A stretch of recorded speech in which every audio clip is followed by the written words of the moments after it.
Une lutte engagée par le regroupement des victimes de spéculation foncière contre certains promoteurs immobiliers.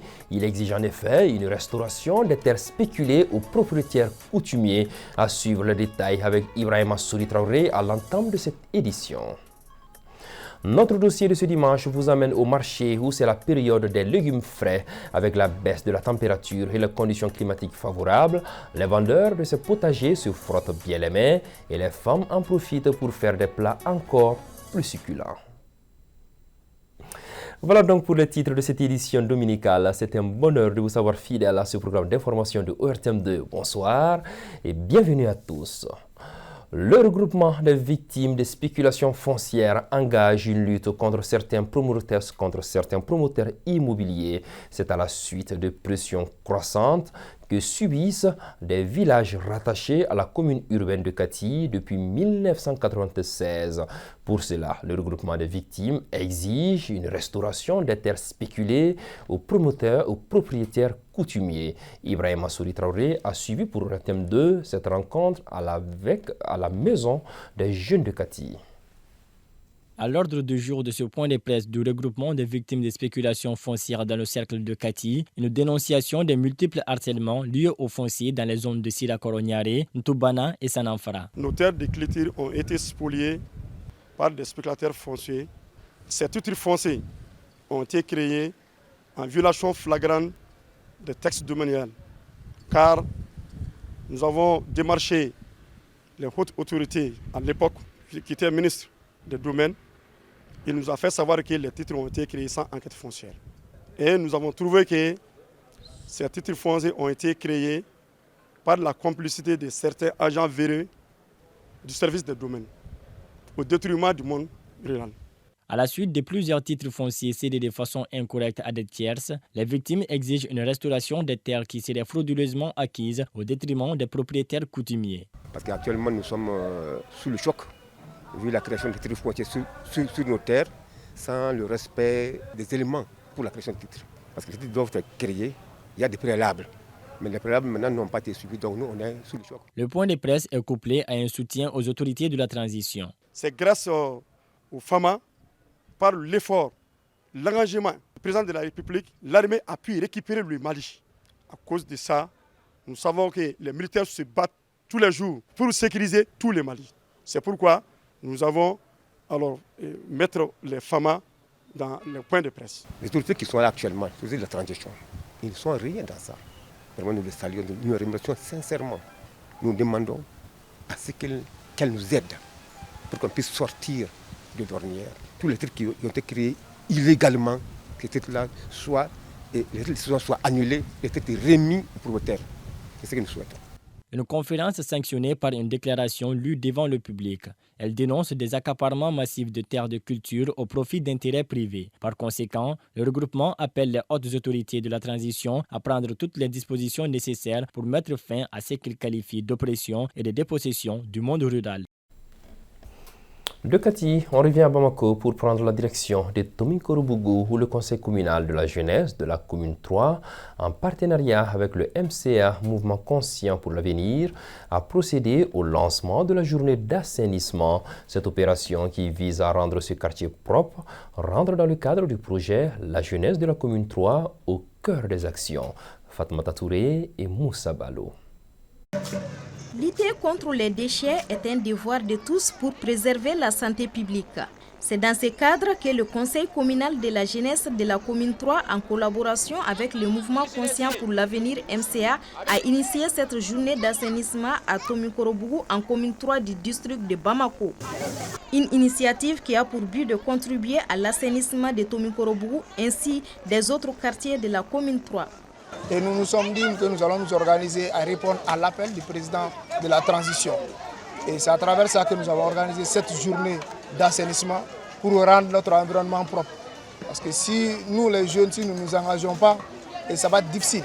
Parce qu'on ne peut pas être un homme actif sans pour autant être en bonne santé. Cette action est vivement saluée par la population qui n'a pas manqué d'exprimer sa reconnaissance et son encouragement à l'endroit de la jeunesse. L'initiative est à féliciter et à encourager. Parce que qui dit assainissement dit santé.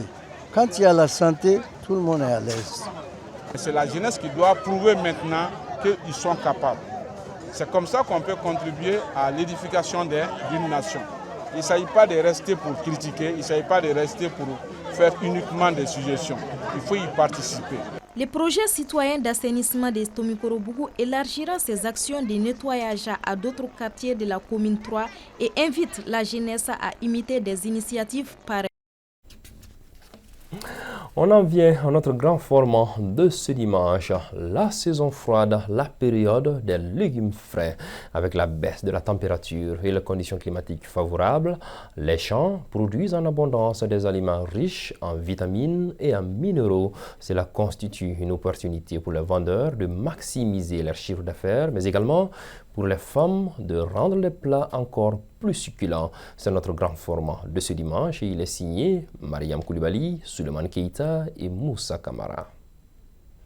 En cette période de fraîcheur, les légumes sont les vedettes au marché. Le marché de Médine, tout comme les autres marchés de la capitale, est coloré par des légumes frais comme les choux, les céleris, les poivrons et les tomates. Les étals sont bien garnis au bonheur des ménagères. Le chou paumé est très accessible en ce moment et à moindre coût. Nous achetons les grands sacs à 7 500 et les moyens entre 5 000 et 4 000 francs. Avant, on pouvait débourser le double.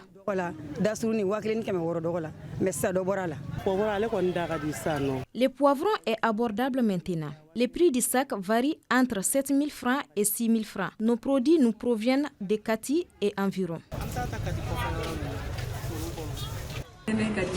Il y a quelque temps, les légumes se faisaient rares sur le marché. Mais en ce moment, tous ces produits sont disponibles. J'aime beaucoup la laitue. Je peux même en manger pour 500 francs. Le climat frais et sec de décembre offre un environnement idéal pour la culture maraîchère. Les jardins potagers des 4 coins de la ville de Bamako débordent de légumes très savoureux. En cette période, la maturation de la laitue est entre 30 à 40 jours. Par contre, pendant la saison des pluies, elle peut aller jusqu'à 60 jours. Aujourd'hui, la rentabilité de la laitue est à hauteur des souhaits. Presque tous ces légumes proviennent de chez nous. Malgré la quantité, le marché est timide. Les vendeurs n'arrivent pas à écouler leurs marchandises.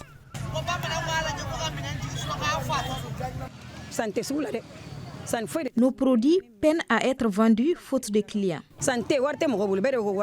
Les légumes sont des aliments nutritifs et recommandés pour la santé. Riches en vitamines, en minéraux et en fibres, les légumes occupent une place importante dans l'alimentation. Les légumes nous apportent des minéraux, des vitamines, qui sont des oligo-éléments et qui sont indispensables pour la bonne santé.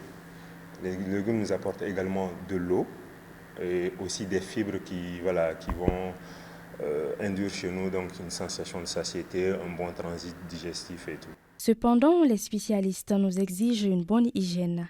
Une attention particulière à ce sujet est nécessaire pour éviter tout risque sanitaire. Alors, les dangers peuvent être multiples. Donc, déjà, par rapport à l'utilisation des produits phytosanitaires, il faut savoir que ce sont des produits qui sont cancérigènes. Et aussi par rapport à l'utilisation de l'eau, du type d'eau, de la qualité d'eau pour peut-être arroser ces légumes-là.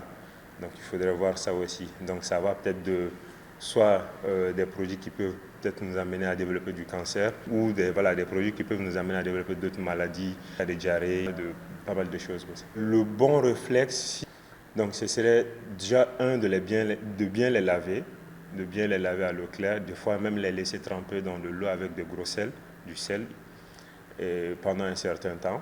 D'ici la fin de la période froide en février, le prix des légumes sera encore plus attractif et ainsi le panier de la ménagère sera rempli d'aliments nutritifs. Du sport à présent dans cette édition avec tout d'abord cette nouvelle en images.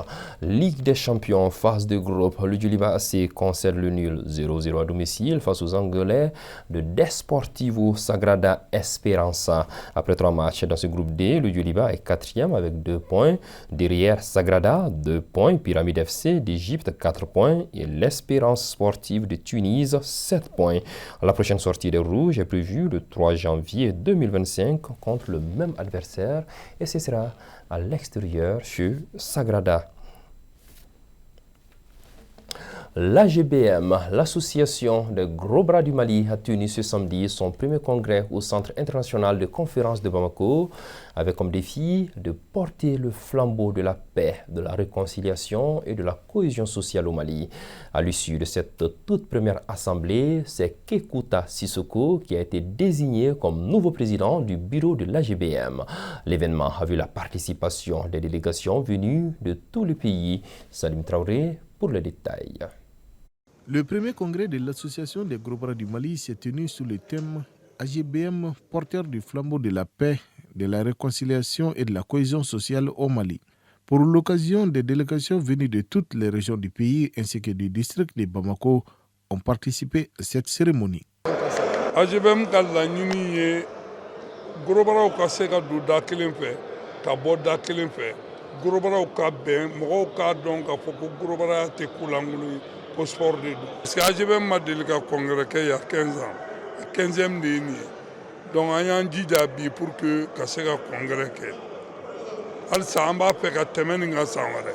Le ministère de la Réconciliation nationale a salué cette initiative de l'AGBM, la considérant comme une action porteuse d'espoir pour la promotion de la paix et de la cohésion sociale. On peut comprendre que leur association est en marche. Parce que l'association créée plus de 15 ans, 14 ans sans congrès, ce n'était pas une association qui travaille avant dans les visions de leurs objectifs et buts. Personne ne changera Maliba à notre place. Aujourd'hui, ce qui nous intéresse après tout ça là, c'est la paix et la cohésion sociale. Le représentant du ministère de la Jeunesse et des Sports a sensibilisé les membres de l'association sur les dangers liés à la consommation des drogues et des substances psychotropes. Avec les gros bras, parfois c'est la violence, c'est la délinquance, ça c'est le désordre.